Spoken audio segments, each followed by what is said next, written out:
Ang Ginoo manaa kaninyo. Kinutlugikan sa Ebanghelyo sumala ni San Juan.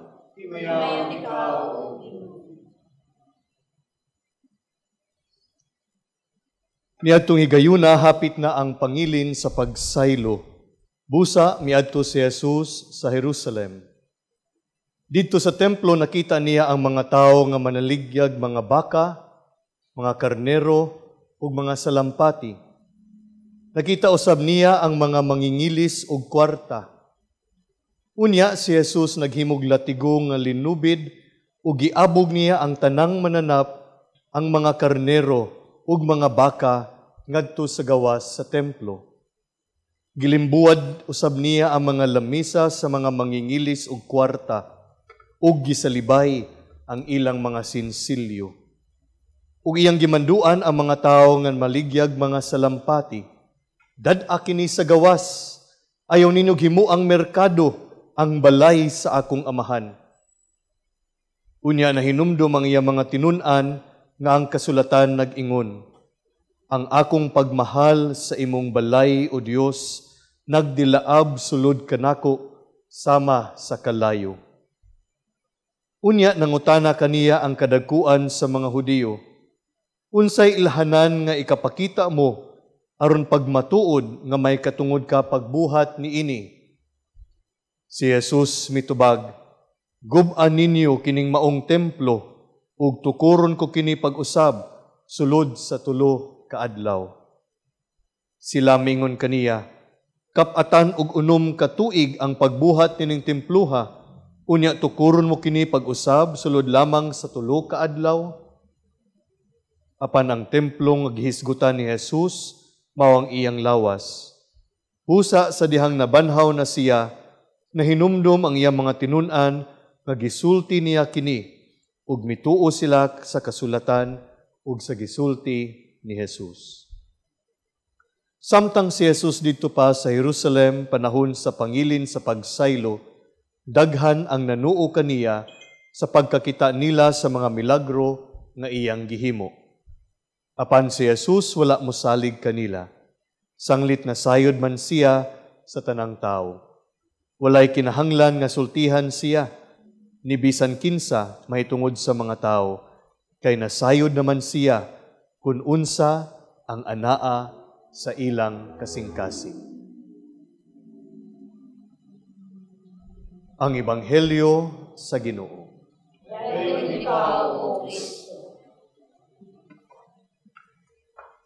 Maigsuon maayong adlaw kanatong tanan. Maayong adlaw. Anya nakita karon sa ikatulong Domingo sa Kwaresma. Ug ang Kwaresma sama og usa ka panaw sa sulod sa 40 ka adlaw. Kung diin miduyog kita sa atong Ginoo siyang pagpanaw padung sa Jerusalem, ang syudad kung diin iyang atubangon ang iyang pag-antos ug kamatayon apan matapos diha sa pagkabanhaw niya. Ang Kwaresma sama sa pagsaka nato sa bukid padung sa kinatas-an ug kinatumyan nga bahin sa atong Kristohanong pagtuo nga mao ang kasaulugan sa Pasko sa pagkabanhaw sa atong Ginoo. Kung kita namati sa mga ebanghelyo sa miagi nga mga Domingo, atong nadunggan nga si Jesus anaa sa bukid. Niadtong unang Domingo si Jesus gitintal ni Satanas ni taning ug gipasaka siya sa taas kaayo nga bukid aron ipakita kaniya ang maging harian sa kalibutan.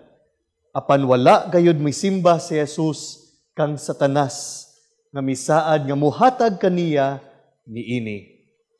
Niadtong miaging Domingo, si Jesus misaka sa taas kaayo nga bukid kauban sa tulo niya ka mga apostoles ug didto nausab ang iyang panagway ug misiga kini sama sa kaputi ug puno sa kahayag. Jesus was transfigured on a high mountain. Ug didto nakig-istorya kaniya ang duha ka importante nga mga personalidad sa daang kasabutan nga sila si Moises ug si Elias.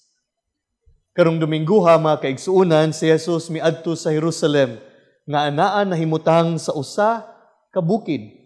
alang sa pangilin sa pagsaylo.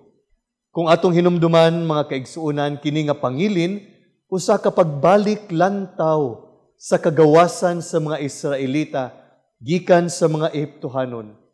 The Passover is a celebration of Israel's freedom and journey from slavery in Egypt towards the promised land through the power of God. Sa matag sa ulog nila ni ini nga pangilin, ilang mahinumduman, isip usa ka katawhan ang kaayo sa Ginoo kanila pinaagi kang Moises. Mga kaigsuunan, ang bukid diha sa kasulatan, lugar sa pakighimamat sa Dios. Mountains in the scriptures are places of encounter with God. Ug ang templo sa atong Ginoo didto sa Jerusalem nahimutang sa usa ka bukid. Ug kini puloy-anan sa Dios, mao nga kini balaan ug sagrado kaayo nga lugar. Dito sa templo nakighimamat ang Dios sa iyang katawhan ug ang katawhan usab ngadto sa Dios. Ug kining mao nga pakighimamat magdala sa katawhan diha sa pagsimba ug pagdayeg sa Dios. God would like to establish a relationship with His people and with each one of us. That is why in the fullness of time, God sent His Son Jesus to be with us. Gipakita sa Dios pinaagi sa iyang anak nga si Jesus ang kadako sa iyang gugma alang kanatong tanan, diha sa iyang mga pulong ug mga buhat. Ug kita nga nakahimamat sa Dios sa atong tagsa-tagsa ka kinabuhi, mianhi karon aron sa pagdaig, pagsimba ug pagpasalamat tungod sa iyang kaayo ug paghigugma kanato. In one of my catechetical instructions sa eskwelahan, I happened to ask my students why they go for Mass on Sundays. Nung anong mosimba man sila matag Domingo. Ug lain-lain ang ilang mga tubag na ay miingon nga misimba sila tungod kay kini obligation man ug mao ang sugo kanato sa Ginoo ilabi na diha sa 10 Commandments. Ug ubang estudyante miingon nga kabahin kini sa tradisyon nila, isip usa ka pamilya nga magdungan gayud og simba matag Domingo. Napoy uban miingon nga miagi lang sila sa simbahan ug tungod kay naa may misa, isimba na lang pud sila.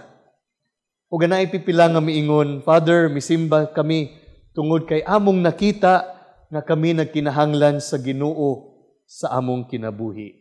They go for Mass because they feel the need for God in their lives. Ug nga nasinati nila ang pagkasuod sa Ginoo diha sa ilang pagkalawat.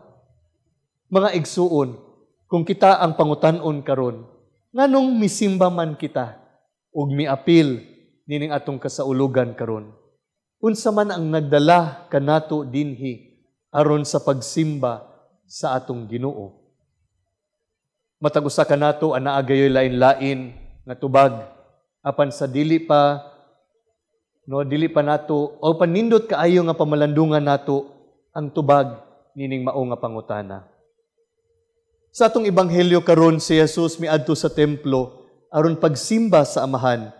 Apan iyang nakita nga imbis usa kini ka lugar alang sa pagampo ug pagsimba sa Dios, nahimo man hinuon kini nga sama sa usa ka merkado kung diin anaa ang corruption, pagsugal, pagpanikas, pagpamaligya ug uban pa.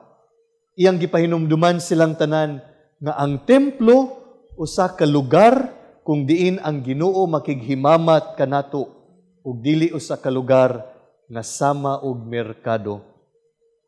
Mga igsuon, diha sa sakramento sa bunyag, kita usab nahimong mga templo sa Espiritu Santo. Pasabot ni ana nga ang presensya sa Dios ania sa matag usa kanato.